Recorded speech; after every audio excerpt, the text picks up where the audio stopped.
about page 32 today. Let's take a look. True or false?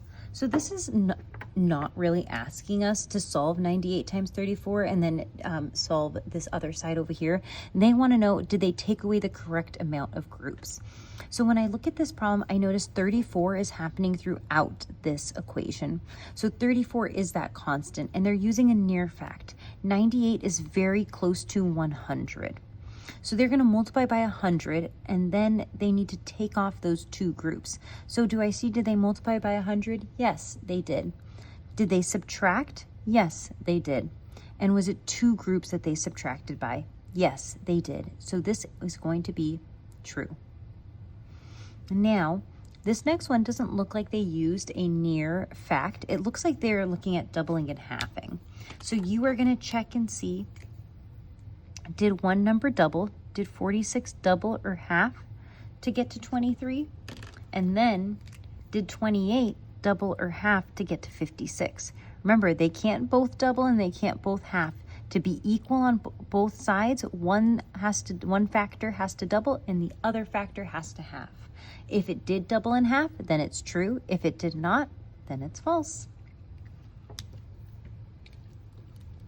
Number 3. Veronica has to multiply 398 times 18. She says she can multiply 400 times 18 and then take away one group of 18. So she's saying that 398 is super close to 400. So I'm just going to multiply by 400 and then take away 1. So is that true? 400 minus 1 equals 398. That's what this question is asking. Is that true? Okay, so now let's take a look at A. Write an expression that shows Veronica's thinking. So you are going to write an expression that shows this. She can multiply 400 times 18. So write that here, 400 times 18, and then take away one group of 18. There is your expression.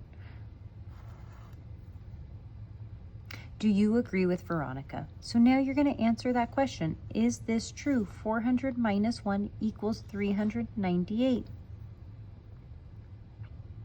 And see, how would you solve 398 times 18? Show your thinking. For this one, there is no one way that you can solve this. You are welcome to solve this problem however you would like, and I would love to see how you solve that. Number 4, challenge. The aquarium has 198 fish tanks with 15 fish in each. They also have 297 tanks with 12 crustacean in each. Does the aquarium have more fish or more crustaceans? How many more? Show your thinking. So this is a two-part question. So let's take a look at the scenario first. The aquarium has 198 fish tanks. And in all 198 of these, they have 15 fish in every single one. And I would be drawing this for years if I drew 198 in them. But there's one part of the aquarium. Another part of the aquarium has 297 tanks, and in those there are 12 crustaceans. And right, I would be doing this again for years if I had to keep going on with this 297 times. But I can easily see that I am repeatedly adding something, so this is becoming a multiplication problem.